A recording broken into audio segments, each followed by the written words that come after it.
এই গ্রামটার নাম শ্যামপুর। বাইরে থেকে খুব সাধারণ, কিন্তু ভেতরে লুকিয়ে আছে অনেক না বলা গল্প।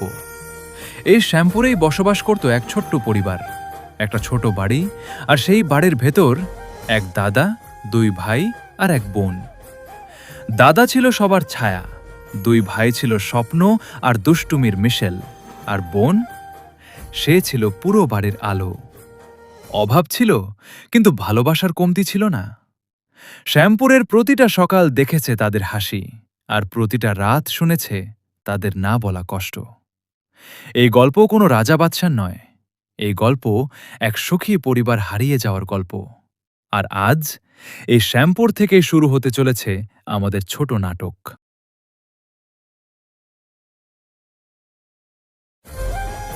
রাখি বন্ধনের আগের দিন দাদা এবং বোন মিলে বেরিয়েছিল বাজারে।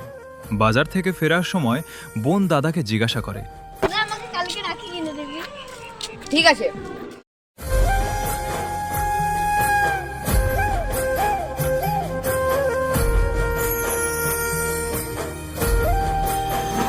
দাদা এবং বড় ভাই দুজনে কাজ করত এক নার্সারিতে। কাজের শেষে দাদা ভাইকে জিজ্ঞাসা করে,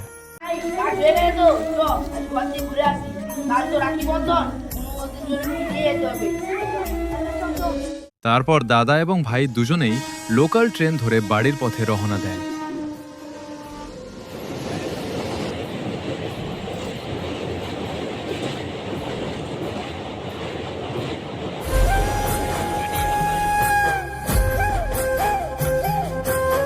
তারপর বাড়ি ফিরে এসে দাদা বোনকে জিজ্ঞাসা করে, বুনু কি করছিস? কি করব দাদা, কালকে তো রাখি বন্ধন, তুই আমাকে কি দিবি? ভাই তুই এদের কাছে থাক, আমি কিছু নিয়ে আসছি। বোনের আবদার পূরণ করার জন্য দাদা বেরিয়ে পড়ে বাজারের দিকে।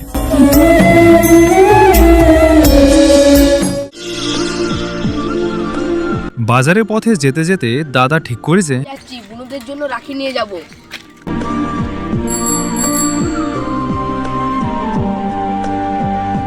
এমন সময় পাশের গ্রামে এক জঙ্গলের মধ্যে একটি মায়ের পূজা উপলক্ষে এক মহা ভোজের আয়োজন করা হয়েছে। ঠিক তারপর দুটি ছেলে তার মায়ের সঙ্গে এসেছিল পুজো দিতে।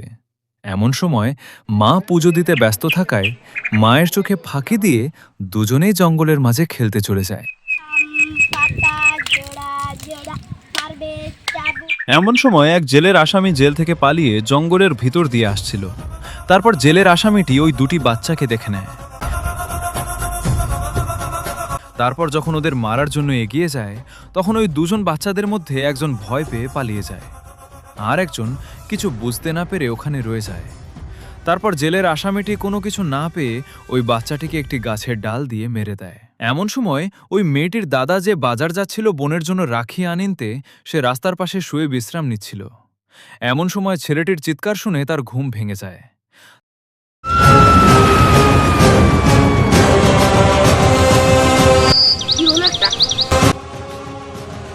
তারপর সে জেলের আসামিটিকে দেখে, ওই যে আমাকে দেখে ফেলেছে।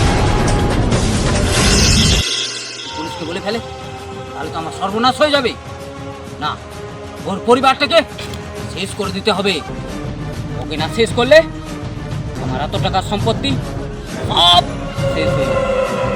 মেয়েটির দাদা ঠিক করে সে পুলিশকে সব জানিয়ে দিবে। তারপর সে বেরিয়ে পড়ে। দুই ভাই এবং বোন মিলে অপেক্ষা করছিল তার দাদা কখন বাজার থেকে ফিরবে। এমন সময় বড় ভাই বলে, আমি আসছি, বুঝলি, জলটা খেয়ে দে। ঠিক আছে, যা। বড় ভাই জল খেতে যাওয়ার পর ঘরে ছিল ছোট ভাই এবং বোন।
ঠিক কিছুক্ষণ পর সেই আসামিটি জেল থেকে বেরিয়ে তাদের বাড়ি চলে আসে এবং তার বোনকে জিজ্ঞাসা করে, তোমাদের বয়স কত?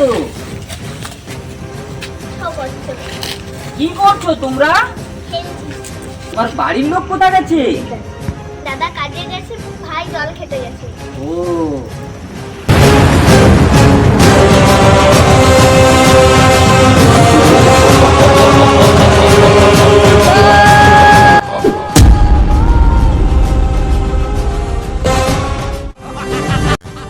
ঠিক কিছুক্ষণ পর বড় ভাই যখন জল খেয়ে বাড়ির দিকে আসছিল, তারপর সে দেখল যে একটা লোক তার ভাই বোনকে খুন করছে।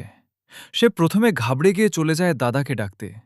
লোকাল ট্রেন ধরে দাদার কাছে এসে দাদাকে বলে, দাদা, কি হলো রে ভাই, তুই এখানে? দাদা, দাদা, তোমার দিকে মেরে দিয়েছে। মেরে দিয়ে সব শুনেই কাজ ফেলে দিয়ে ট্রেন ধরে বাড়িতে পৌঁছে দেখে সব শেষ। তোকে যে মেরেছে, আমি আজ তোকে ছাড়বো না। তোকে ছুঁয়ে প্রতিজ্ঞা করছি, তোকে যে আজ মেরেছে আমি তাকে ছাড়বো না। তারপর সে সিদ্ধান্ত নেয় যে তারপর সে বেরিয়ে পড়ে প্রতিশোধ নিতে। ঘর বাড়ি ছেড়ে চলে আসে এক অচেনা শহরে, যেখানে কেউ তাকে চিনে না।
তার পরের দিন একজন ছেলে সে কালীমেলার গেট খুলতে। সে দেখতে পায় একজন মানুষ অচেতন অবস্থায় ঘুমাচ্ছে মায়ের থানে।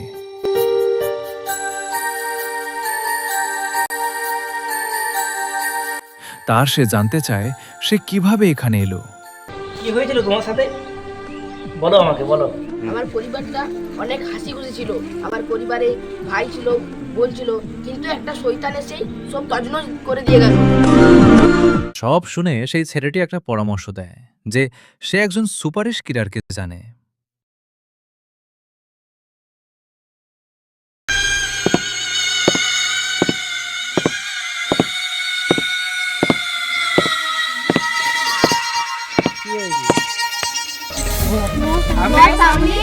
আমি তোদের বস টাইগার।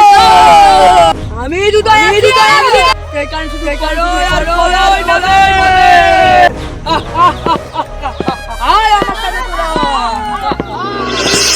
দিন পর সেই সুপারিশ কিলারের কাছে গিয়ে বলল, আগে মার্ডার করতে হবে।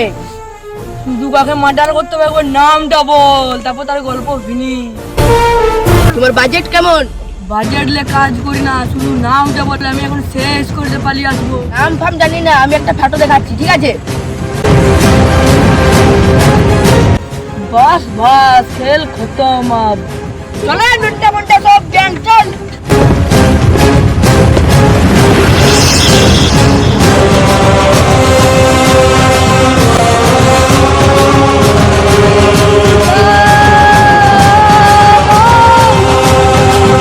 আরে ভাই, জনমালটা ছবি দেখাচ্ছে, ওই মালটাই পরে আজকে শালা খতম কে মেরে দেয়।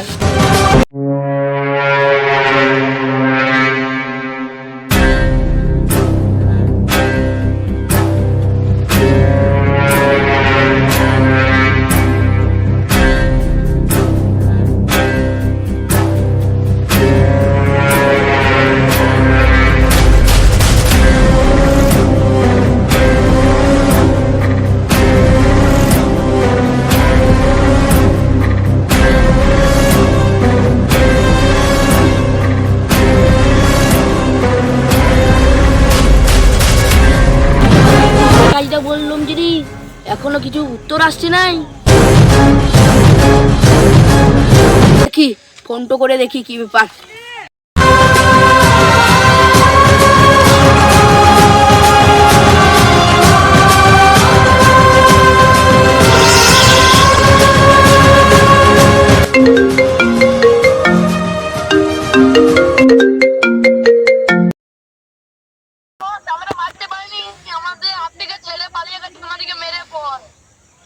দ্বারাই কোনো কাজ হবে না, অপদার্থ একটা।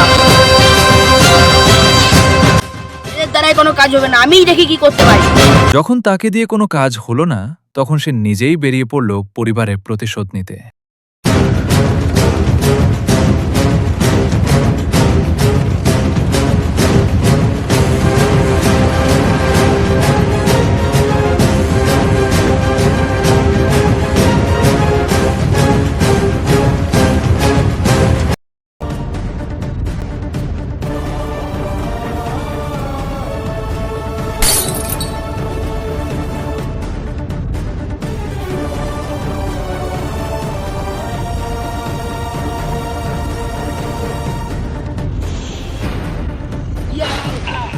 তুই আমার পরিবারকে খতম করেছিস, আজ তোকে আমি খতম করব। আজ আমি শেষ হয়ে গেল, তোদের প্রতিশোধ নিতে আরো একজন আসছে। আসছে আসুক, আমি তাকে দেখে নেব। সময় ঠিক করবে।